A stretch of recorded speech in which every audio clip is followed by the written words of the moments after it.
வணக்கம். தங்கம் தொலைக்காட்சிக்காக செய்தியாளர் ஈஸ்வரன். அனைத்திந்திய அண்ணா திராவிட முன்னேற்றக் கழகத்தின் திமிரி கிழக்கு ஒன்றிய செயலாளர் சொரையூர் குமார் அவருடைய சிறப்பான ஏற்பாட்டில் இன்று இரட்டை இலை சின்னத்திற்கு வாக்கு சேகரிக்கும் நிகழ்ச்சி தற்போது நடைபெற்று கொண்டிருக்கிறது.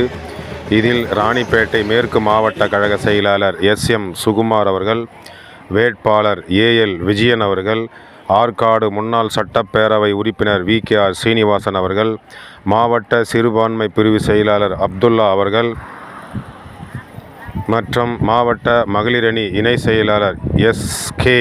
பரிமளா கந்தசாமி அவர்கள், கலவை பேரூராட்சி செயலாளர் சதீஷ் அவர்கள் இப்பொழுது திமிரி கிழக்கு ஒன்றியம் முழுவதும் சொரையூர் குமார் அவருடைய சிறப்பான ஏற்பாட்டில் தற்போது ஏ.எல். விஜயன் அனைத்திந்திய அண்ணா திராவிட முன்னேற்றக் கழகத்தின் சார்பாக போட்டியிடுகின்ற அரக்கோண பாராளுமன்ற வேட்பாளர் ஏ.எல். விஜயன் அவர்களுக்கு ஆதரவாக திமிரி கிழக்கு ஒன்றியம் முழுவதும் தற்போது இரட்டை இலை சின்னத்திற்கு வாக்கு சேகரித்து கொண்டிருக்கிறார்கள்.